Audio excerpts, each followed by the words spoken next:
If you've always had the feeling that you know you need to be doing something with LinkedIn, but just haven't figured out how to get started, this is the episode for you. We have a special guest, a LinkedIn expert, who's got so much value to offer in terms of how to start to engage with LinkedIn, whether you are Gen Z and still a student or just entering the workforce, or whether you're older, kind of mid-career professional and want some tips in terms of how to make more use of LinkedIn.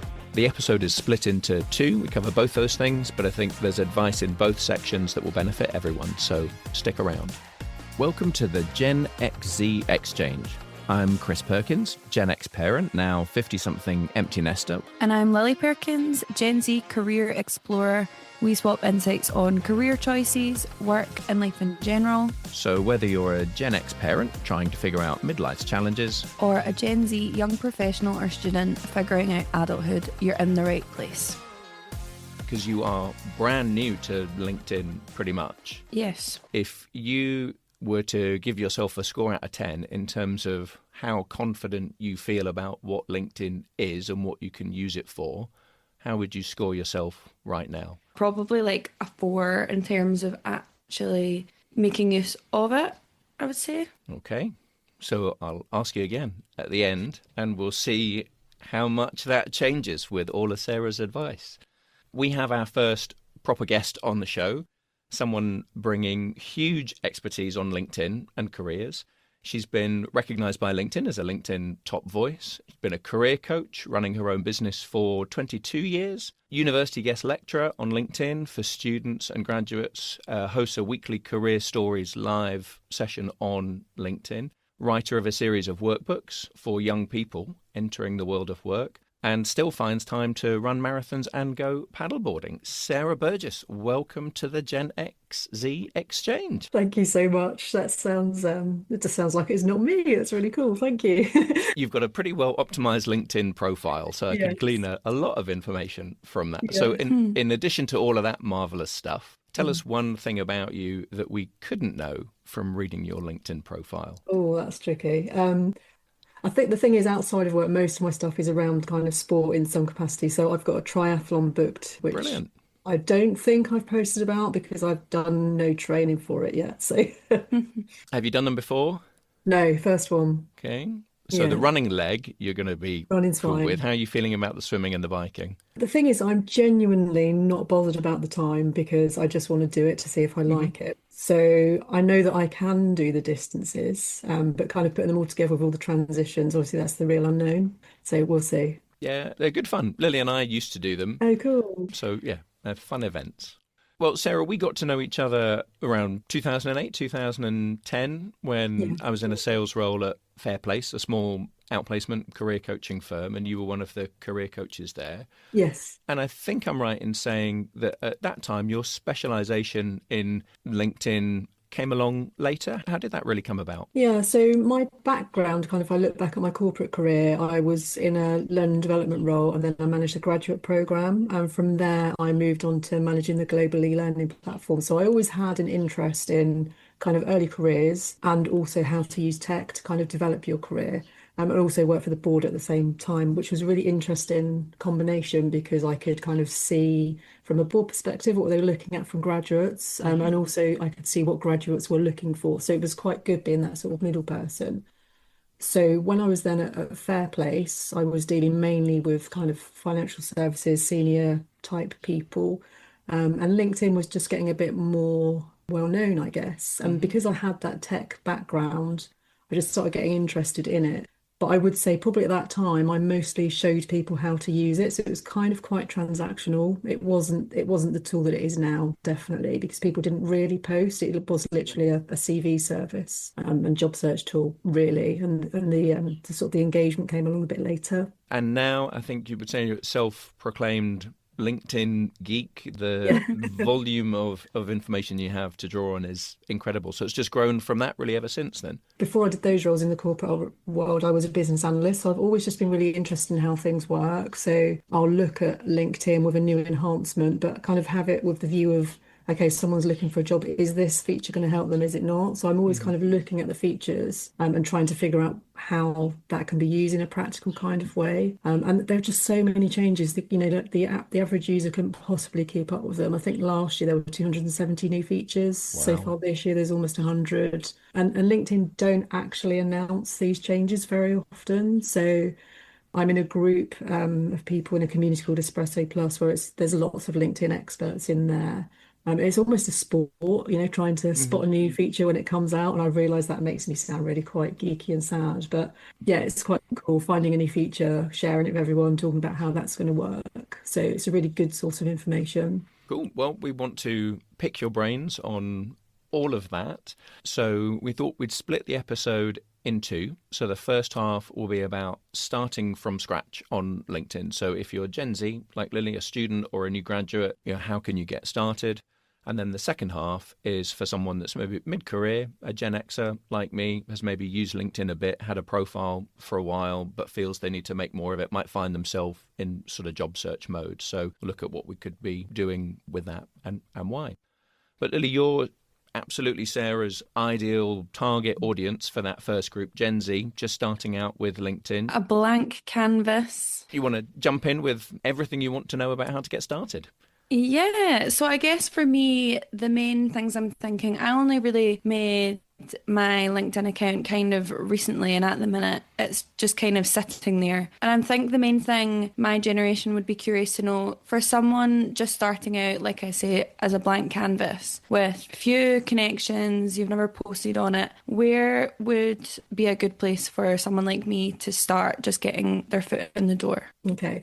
So what I would say is kind of get your profile built first. And ideally, if you've got the job that you want in mind, then that's really helpful. So kind of using LinkedIn to find out a bit more information about that role, maybe finding people that are in that role. And I know often you might not have the practical experience relating to that role, but you can use things that you've learned at college or university, have those listed as your skills. They don't have to be actual things you've done in the workplace. I think that's the main thing for that first job. So really think about stuff you've done in a voluntary capacity, anything you've done as kind of part-time work, Mhm. include all of that. I often have students saying, you know what, well, I just worked in a shop. That's nothing much, but actually that's really good grounding because you're learning how to deal with people. So Yeah. I would say think about those early roles and put a bit of information in there about them that just shows how you are as a person, how you deal with people, that kind of thing. So that's the first thing, kind of get the profile built with some of those keywords in, with that job in mind, ideally.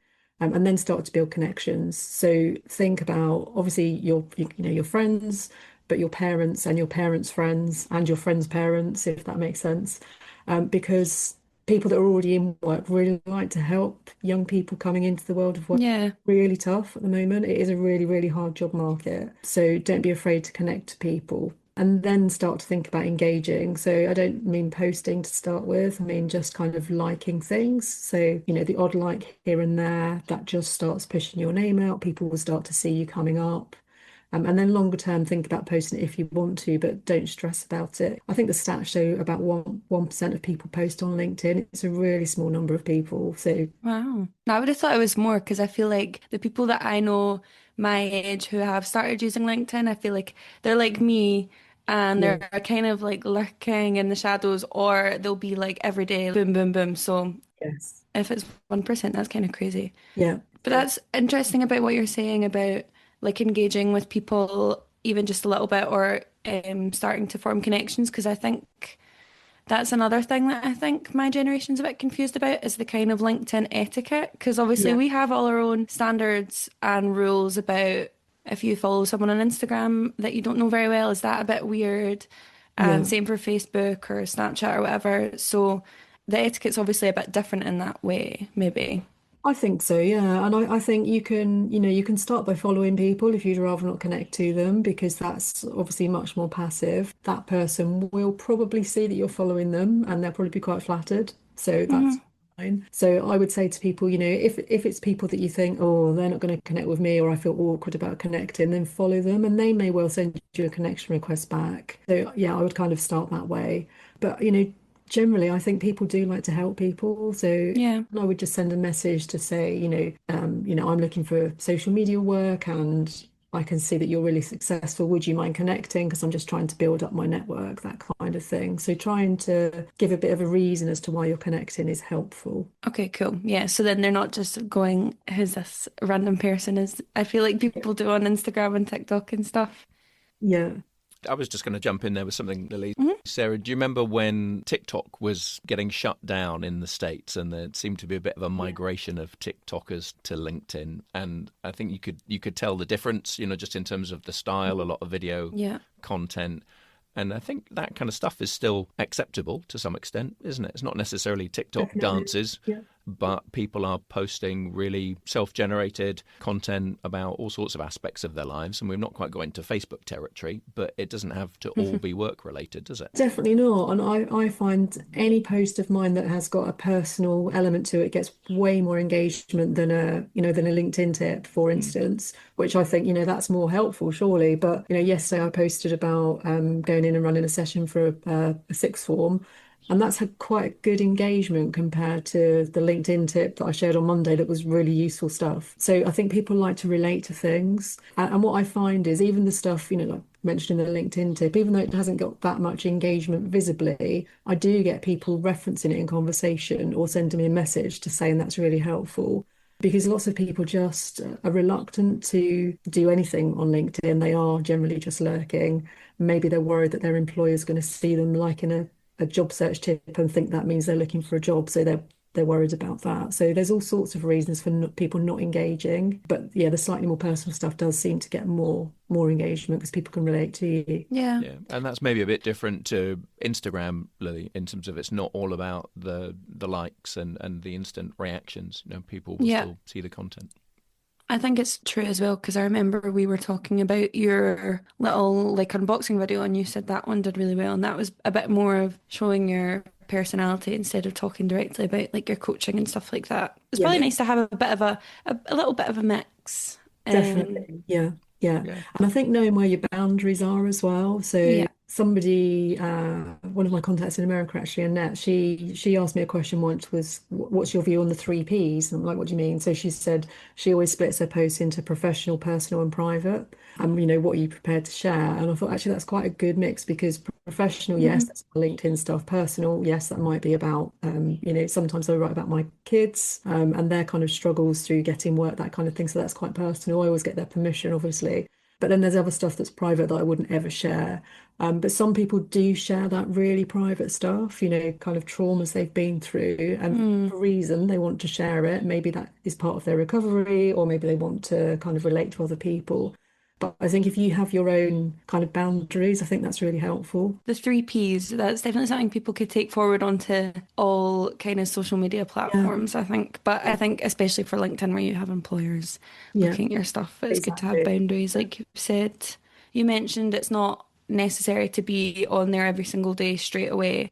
But if I did want to start posting and maybe getting my stuff out there, where would be a good place to start? Kind of the stuff you were talking about with part-time work or volunteering, stuff like that. Yeah, exactly. And I think it's about what you're comfortable with. So Mm. it could be, for instance, yesterday when I did this talk at a college, one of the students could say, I went to a LinkedIn talk yesterday. So it could be quite factual, that kind of stuff. And often that's what people are comfortable with, talking about things that are factual. Talking about the volunteering, that's a really good one because that kind of links again back to things that you're passionate about that can relate to work. I think it's what you feel comfortable with. So I had someone on my career stories live a couple of months ago called Sophie Broom. So she's in her second job now, actually, in a marketing role, and she almost uses LinkedIn a bit like a diary, and it's really good. She's really Mm. authentic.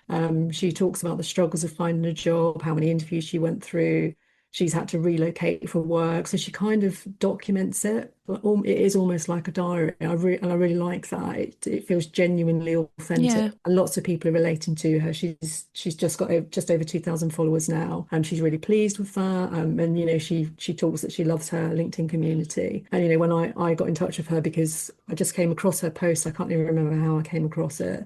Asked if she'd come on Career Stories, and she just wrote this post saying, I can't believe that I'm now going to be on this podcast just because I've posted some personal stuff on LinkedIn. But I think it just opens up doors for you. Yeah, and I think that's quite nice. That sounds like maybe a kind of a different format and tone from what I'm used to seeing, because that's Yeah. another thing I was going to ask you about was the tone to be used. Because at the minute, most of my connections would be other people from uni, other people kind of my age, and I've noticed it's all like when you write your CV for the first time, Dad, you'll remember helping me with mine, and it's very much like there's a certain style you write it in, and I was kind of wondering if there was some kind of rule as well about tone, but or format. I think you need to find what you're comfortable with. Always Yeah, mind that employers will be looking, so I wouldn't do anything too outrageous. too crazy. Yeah. Crazy. But, going back to Sophie again, she wanted to work in marketing. So what better way to show that you're good at marketing than building up a good following and actually sharing genuine stuff. So that's worked really well for her. So yeah, I think find your style. And that's why I say engage with other people first, because you can just kind of get a bit more confident in using it and engaging with Yeah. other people's content, starting to write longer comments. And then what will happen then is you will maybe be prompted by LinkedIn, why don't you make this into your own post? So your comment could then turn into a post of your own and just see how that goes down. And just things like this. I mean, you could maybe take some of these questions that you've asked me and turn those into a post. As I've been going through preparing, that's what I'm thinking. Actually, these questions are great. I don't often get questions in advance. I've Yeah. got like 10 posts there that I could just now use. So it's really helpful to be able to repurpose content in that way. Yeah, I think it would be good to share some of these, especially for the people in my friend group who are also like me and kind of watching everyone else from the sidelines, Yes. and how to best use the alumni tab on your university's page. I didn't even know my uni had Yeah. an alumni tab. Assuming the university has set up their page properly, which is a bit of a problem. So university and education places need to set up their page as an education provider rather than a company, as some have got themselves set up as companies, so it doesn't work then. But if they've Mm, got it set up as an education provider, what you'll see when you go onto their page is an alumni tab. If you click on that, basically you see everybody who's linked themselves to that university. So they've got the search dates from 1900 to now. So obviously that's wow. quite a lot. Comprehensive. Yes, very complicated. But you can search that, and the alumni are so powerful because people generally really like to help people when they've been to the same university. hmm So what I always say to people is if you go to that alumni tab and let's say you want to work in social media, if you just type in social media as a keyword, run a search, that will then list everybody in that alumni group that has social media somewhere on their profile. Then you could filter that by location or by year or whatever you want to. hmm And then you've just got a ready-made group of people you can then message and just say, That's great. I did, as I just said, I didn't have a Scooby, that was a thing. yeah. So I need to have a wee look at that. Knowing my uni, it'll all be shambolic and they won't have set it up properly. But Well, have a look. And if they haven't, let me know and I can send you instructions on what you need to get. oh, that would be fab. Thank you. I probably will have to do that. Yeah. But I mean, a really good example is that I had a client who she wanted to relocate to Canada because her partner's job was moving out there. So she looked at this target organization and it always shows you if you've got connections, so either first degree connections or someone that went to the same uni. This guy went to your uni. She said, oh, yeah, but he graduated 30 years ago. I went, doesn't matter, just message him. The worst that can happen is he ignores you. But if Yeah. you're moving to Canada, you went to the same uni, has he got any tips on, moving and, you really like the sound of this job. He replied, they had a chat, he did a referral program, she got the job. You Oh, see, wow. it really does happen by using that kind of stuff. If you can build up the courage to message someone, you never know what's going to come of it. hmm I still use it for connections. So I'll go onto the alumni page for Stirling University and look for people in HR or marketing and ping them a message and just say, hey, he's a fellow Stirling graduate, building my network in HR, marketing, and shall we connect? And most people do. And I think just having that small connection, something in common, is kind of a reason to connect. And Yeah. alumni is really useful. So just for people like me who are clueless, where would you find that page? Is that just on your university portal? On LinkedIn. So if you go to the LinkedIn page for your university, Yeah. it's got like about, posts, jobs, and then there's an alumni tab. You just click on that. Amazing. Cool. This is a short break to say thank you to everyone that has supported our show over the first few weeks. If you've left us a 5-star rating, we really appreciate it. And a special thank you if you've written us a review. So in the UK, that's Lucy Blank, Maureen and Mike B, PM Tenant 1611, Auntie Social 101, and Laird Dutch. And in the US, thank you to Diana Hugh, Mad Jalapeno, and Celeste A. Cole. We really appreciate all your feedback, and we've been hugely encouraged by it. If you'd like to hear your name on the show, please go ahead and leave us a review, and you'll hear it in a future episode.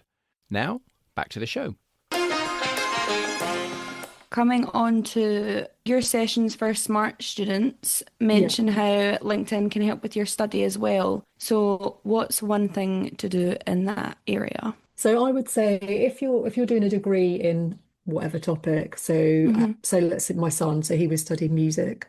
So his final project was to release like an EP and put on a show. But he had to do loads of research and interview people and all of that kind of stuff. So what we did then is we just ran a search on LinkedIn. So in that search bar at the top, it's not just for finding people, it's for finding content as well. So we typed in music production and punk and then click return. And then loads of posts came up that were to do with punk music and producing that. So that then gave him lots of reference material that he could put into his kind of essay.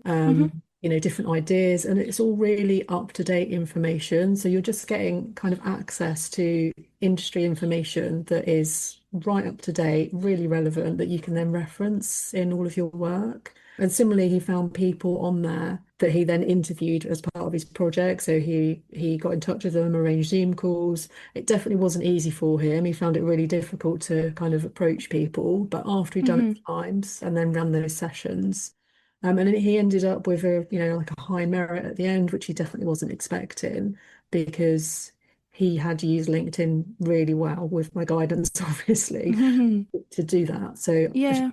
It's so powerful if you know what to look for. And that's really good that he had your guidance, like you say, because those skills that he would have gained, especially doing something kind of out of his comfort zone like that, if he was having to interview people and chase people up. And then also just the research side of it for getting his references and stuff. Exactly. Yeah.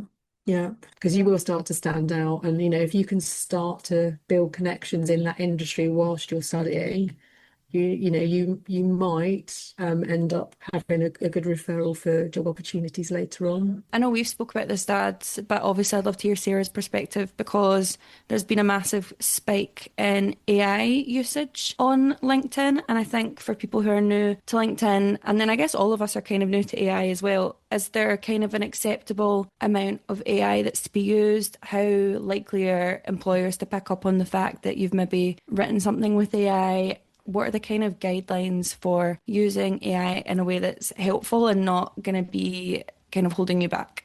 So there are loads of elements of LinkedIn that LinkedIn themselves are introducing in terms of AI. So things like writing posts, it will give you prompts for that. Now, most of them are premium features, so you would need to pay for them. My view is that I don't think that the AI on the post is that great. I prefer to write my own posts, and I think it would be better if people did write their own posts. However, using a bit of AI to kind of help, what are the key themes I should be thinking about, that kind of thing. So I would say use it to kind of help you with your thinking, if that's what you want to do, and then write it yourself. But I think in terms of things like the applying for jobs, again, one of the really good premium features is called Job Match. And what that does now is when you click on a job that you're interested in, it will show you what your job match is, so from low to high. And then you can click on Show Me Job Match. And what that does then is it goes away, it compares your profile to the job, and it shows you where you're missing out things. So that then gives you the chance to go back in and amend your profile, assuming you have got those skills, obviously.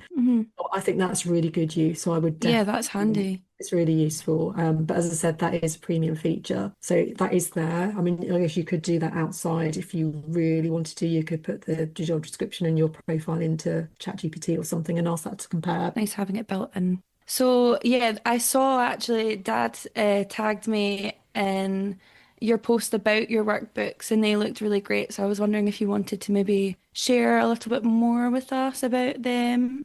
It kind of all stemmed from my own kids. So they're 23 and 19 now. And they both didn't necessarily struggle in education, but didn't want to followed typical routes, I guess. So there was lots of other kids that I knew that were really struggling about what to do next, just kind of feeling stuck. So I just had this idea of writing a workbook for students about those kind of key education points when they're feeling stuck and what they can do to just help themselves realize everything is going to be okay. And actually what happens with exam results, it's not the end of the world if you don't get the marks that you're hoping for. There's always other options. So that's the idea, is they're quite reassuring. So I've got 3 that I've had edited now. So 16 and stuck, 18 and stuck, and then out of uni and stuck. And then kind of alongside that, I met a young artist who was like a family friend who was going off to uni, but she did like comic graphic work.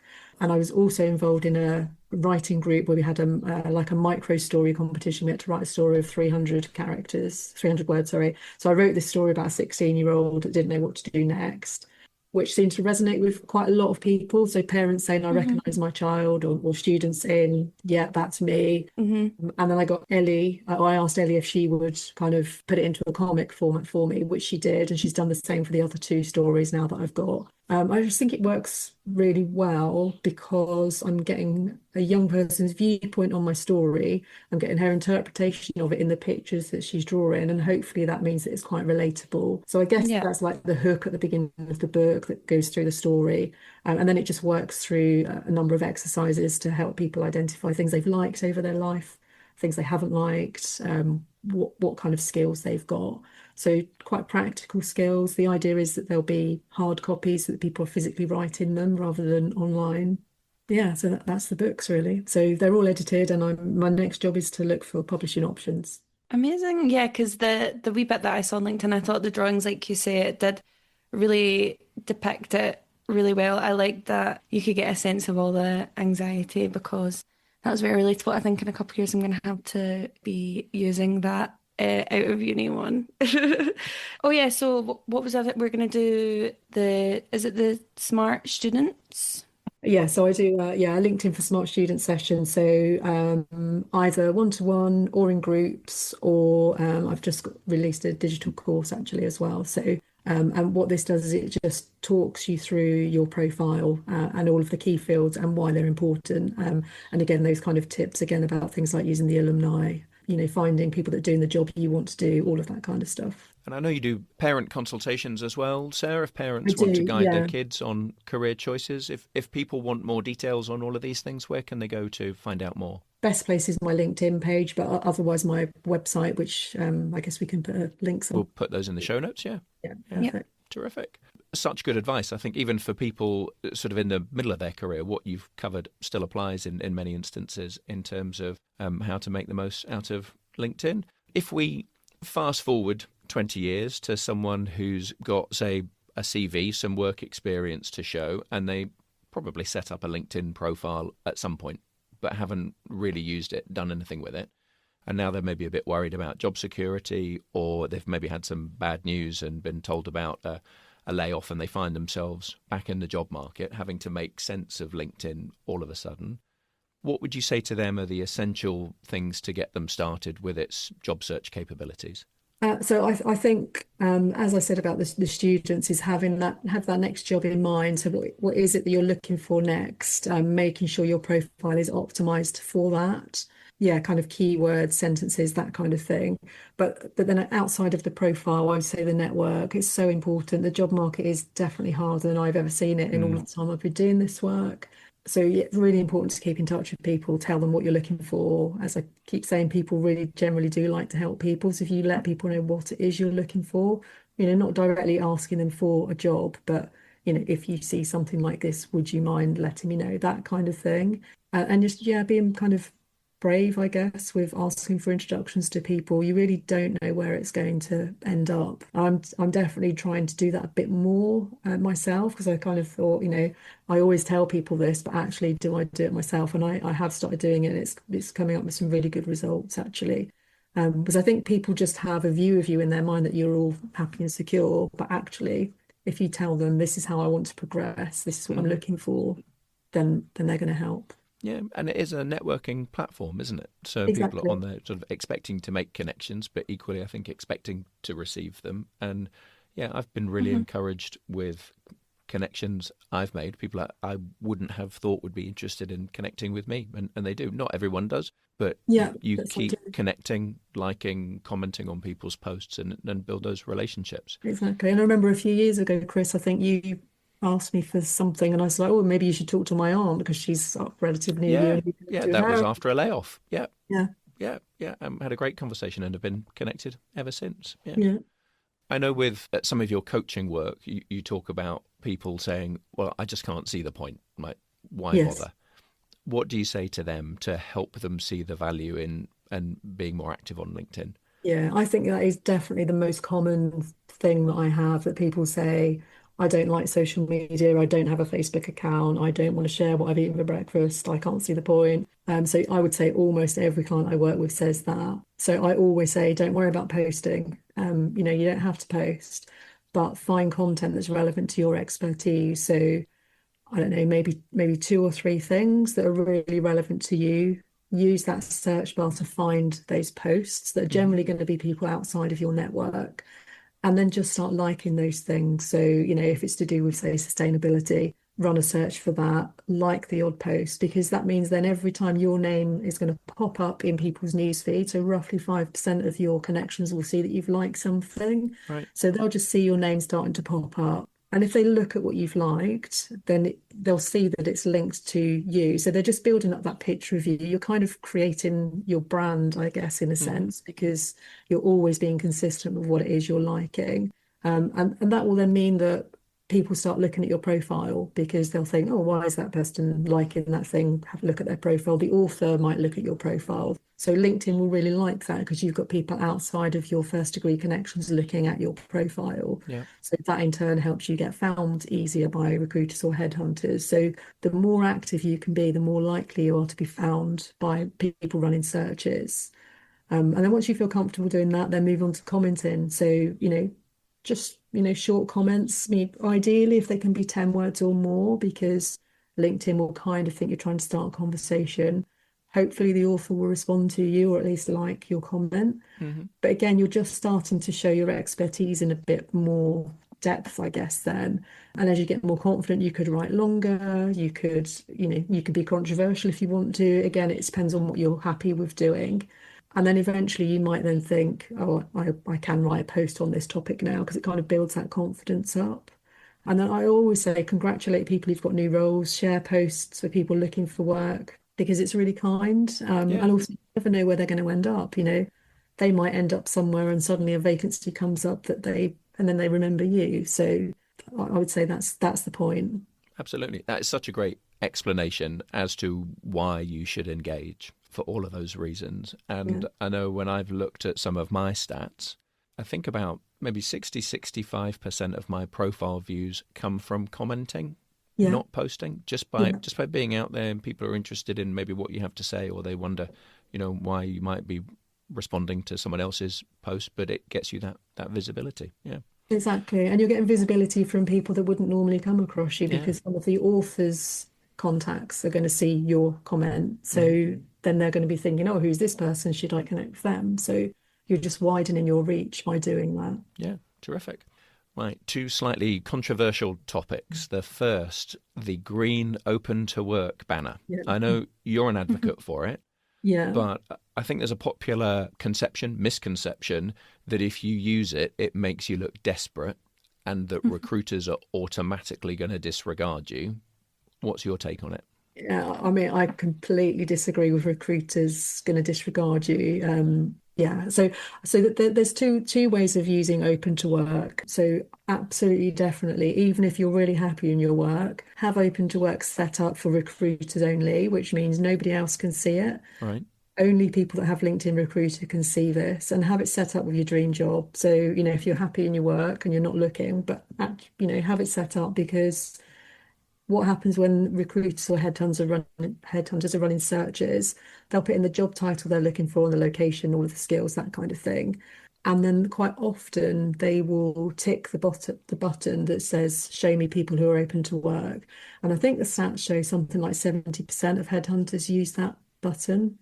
So Right. if you haven't got open to work set up, you're not going to be found. Okay. If they then go along and run a wider search of the whole LinkedIn database, which they can easily do, then you might get picked up. But having that open to work set up for recruiters only just widens your chance of getting found by Mm. headhunters. You can have up to 5 job titles in there. You can specify 5 locations. You can specify whether you want to be hybrid, remote, or office based. So yeah, and they also put in measures that mean that recruiters in your own company can't see that you're open to work. Okay. So say you work for Google, Google recruiters wouldn't be able to see you had open to work set up because they kind of work on that whole email address thing. Right. So, you can be relatively secure Yeah, that so that provides some reassurance for people. They're not Yeah. really advertising the fact that they're in the job market. Yeah. yeah. And then the green banner. So obviously what that does is puts a green banner on your photo. It then shows on the bottom of your contact card, so the bit at the top of your profile, it shows what you're looking for. And people can then click on that for more information. So I do understand people saying it makes them feel a bit desperate, but I think, redundancy, if that's the reason that people don't want to put it up, redundancy is so common now. It's Hmm. like it's a way of life. Yeah. And like I keep saying, people like to help. So if they see that green banner, I think that they're really likely to want to try to help you. The other benefit of doing this is that when you've put that green banner on, it will come up with a prompt to write a post on LinkedIn, which has got some pre-formatted text to say you're open to work. And then you can delete that text or you can, amend it or whatever. But they report that actual post then goes into the newsfeed of all of your connections and followers. So that's a Oh, massive right. reach. Normally, a post only gets 5% roughly of your network. So this post will get a wider reach than a normal post. Obviously, your contact needs to be, looking at LinkedIn to be able to see it.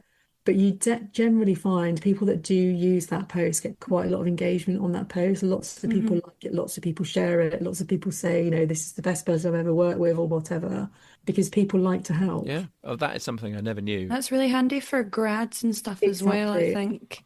And I find it funny that people are saying it would make you look desperate because it says open to work. It hardly says like, please give me a job, please. Exactly. Yeah. So that's Yeah. really, really interesting because I would never have known that Yeah. otherwise. And that's why I say build up your connections first, because if you Hmm. have a bigger network, then obviously more people are going to see it. So I would Yeah. build up your connections, then send out that I note. can see the flow chart of all of Yeah. my things that I'm going to do Yeah. forming. So that's Good. great.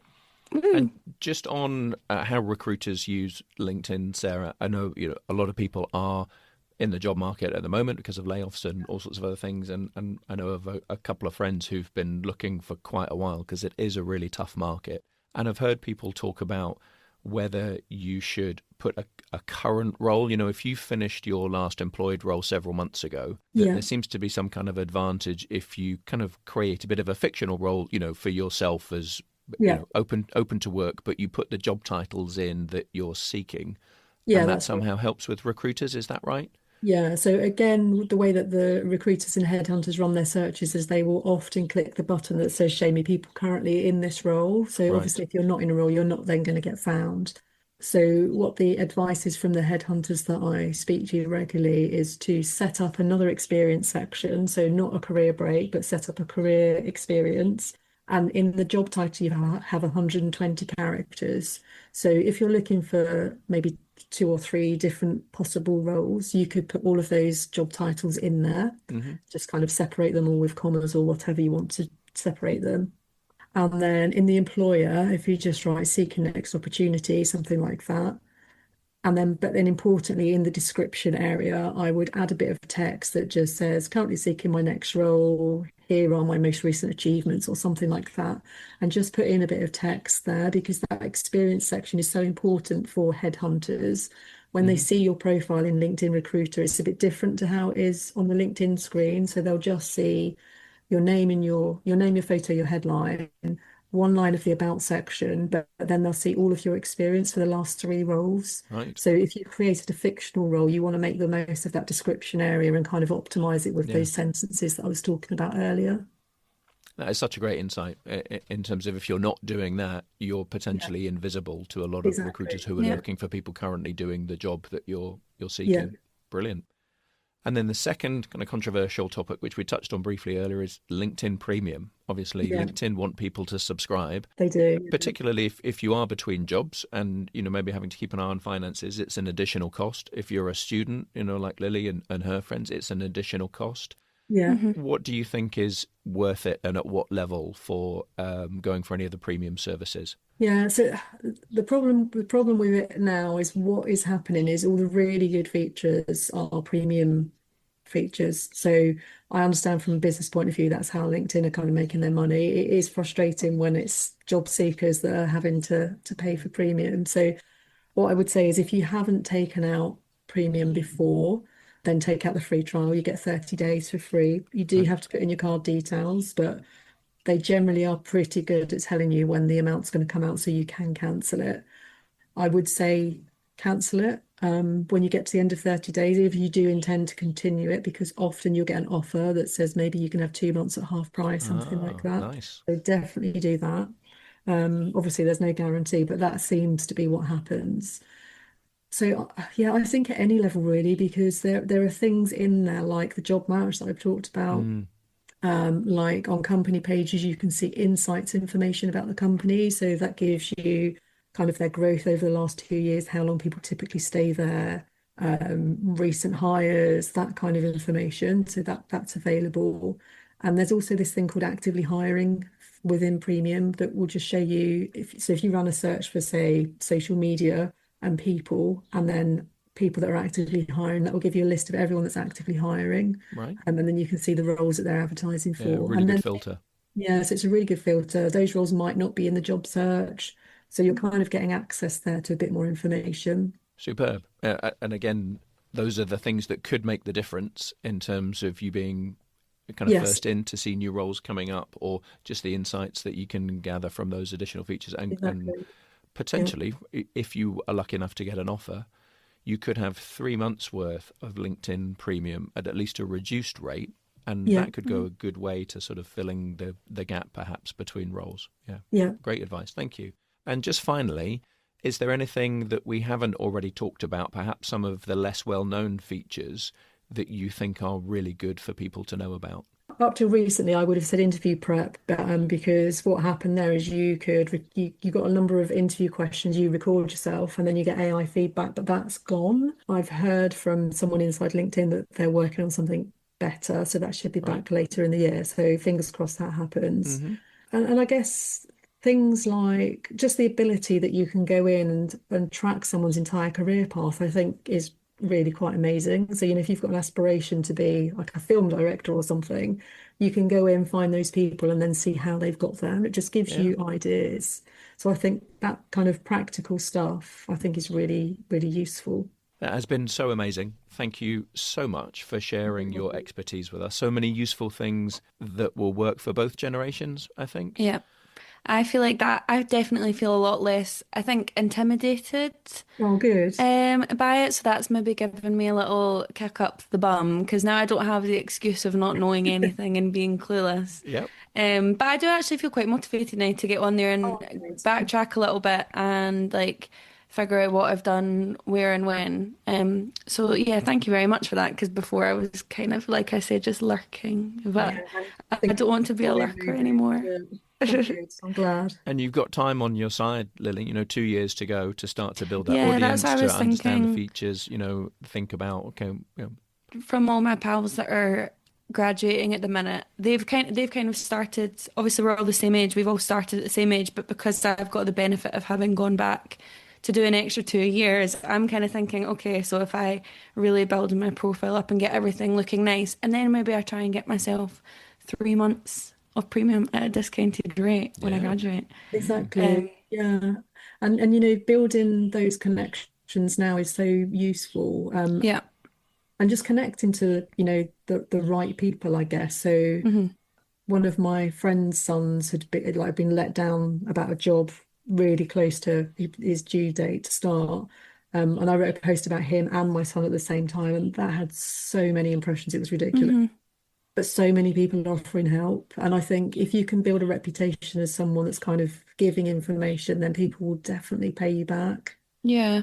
And I think especially the stuff, so for building connections, I didn't have a Scooby about the alumni thing as well. But then also, like you said, just kind of being personal in some of your posts and not being afraid to reach out to people, because it is quite nice that I feel reassured that people do want to Yeah, help, because like all the examples you've given us today, people are generally quite keen to say I know someone, or yeah, get in touch with so and so. So that's good. I feel reassured. I feel ready to good. go. I'm excited. Fantastic. I Good. think it is about relationship building, isn't it, Sarah? Yes. That Yeah, it's not, you don't enter into this in terms of collecting connections to hit No. yeah, some number. That's a bit of a vanity metric, as they yeah, say.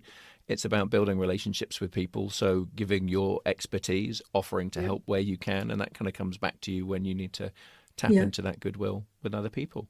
exactly. So, if people would like to follow up with you and learn more, obviously you're on LinkedIn, and we'll have Obviously. a note, a link to that in the show notes, along with your website. Perfect. Where else can people find out a bit more about you and what you're doing, if there's anything that they're interested in? So I am in the process of getting kind of Instagram, Facebook, and eventually TikTok set up, which is really scary. But I know lots of students are on TikTok, therefore I That's need to handy. be. Yeah. So, and I'm kind of going with the branding of and stuck for those, Cool. kind of relating to the books really. So as I said, I've got the first three done. There'll be one more for some kind of people that are mid-20s that are maybe being drifting a bit, and don't know what to do next. So yeah, that's the plan. But in the meantime, yeah, website, email, or LinkedIn. Brilliant. Nice. So, just to wrap up, Lily, you scored yourself a 4 out of 10 at the beginning of the conversation in Yeah. terms of kind of readiness to be on LinkedIn. What would you score yourself now? I'm feeling pretty strong. I'm not going to give myself full points because there's an element of I need to go on there and not have a. I'm Yeah. going to open the app and then be scared to get. No, I think I would give myself probably. Don't quote me on it in case I get on there and you guys see my posts and they're rubbish. But maybe I think I'm maybe at least an 8. I think, but I think I Excellent. could possibly bump it up higher once I get on there. So that's 100% improvement in the last 60 Yeah, I minutes. know. That's amazing, Sarah. You can take Yeah, that as a thanks. testimonial from Lily of At your least 100. That'll be Maybe I'm gonna get amazing. on there and Yeah. like it'll be even better. But if you ever want me to return the favor with any TikTok guidance or anything, let me know. Oh, that would be amazing. Thank Yeah, you, Lily. Yeah. because I definitely spend far too much Yeah. time on that app. So Okay. Cool. Thank you. Sarah, it's been so good to reconnect. So thanks for coming on and for giving us the benefit of all of your expertise. Really, really appreciate it. yeah, thanks so much. That was a lovely, lovely chat. Very informative. Cool. Thank you. So, Lily, we've just wrapped up our interviews with Sarah. What would you say has been most useful on everything we've discussed in terms of how ready you feel to start using LinkedIn more? I feel like prior to chatting with Sarah, I definitely felt a little bit intimidated by LinkedIn. You know, I've grown up with social media, I understand how to work LinkedIn, so to speak. But I think in terms of the etiquette, the stuff I should be posting on there, building up my profile, it's been really helpful for just getting a better understanding of how to get my foot in the door. But then also her knowledge of the features that were on there and how relevant and useful they would be to someone like me, a student, or someone just leaving uni, maybe. There was stuff that she gave me some advice on that I had no clue even existed. So, yeah, I'm actually feeling a lot more confident. I'm feeling pretty motivated now to get on Fantastic. there and actually get it looking half decent, hopefully. Yeah, yeah, I'm sure you will. Same for me. I Yeah. have been using LinkedIn much more intentionally for the last 6 months, and I learned a ton of stuff that I didn't know in terms of what it can do and how you can set things up to really optimize it Yeah, it's for whatever clever. your goals and objectives are. It is a great platform, and clearly it's changing all the time. The number of new features she talked about. It's a lot to keep on top of, probably too much for individuals like us. But when you are connected to people like Sarah and you're Yeah. following what she's posting, you've got a fantastic resource there in terms of keeping up to date and making the most of it. So, yeah, it was really, really useful. It was great. I'm really excited to share this episode with all of my friends who are looking for new jobs, looking for a job. Yeah, I think a lot of them would really benefit, which is great. Yeah. tune in for our next episode, because hopefully all the tips and advice you've gained from this one have helped you clue yourself up on LinkedIn and you've maybe landed some job interviews. That's what our next episode is going to be talking about. Thanks for listening to this episode of the Gen XC Exchange.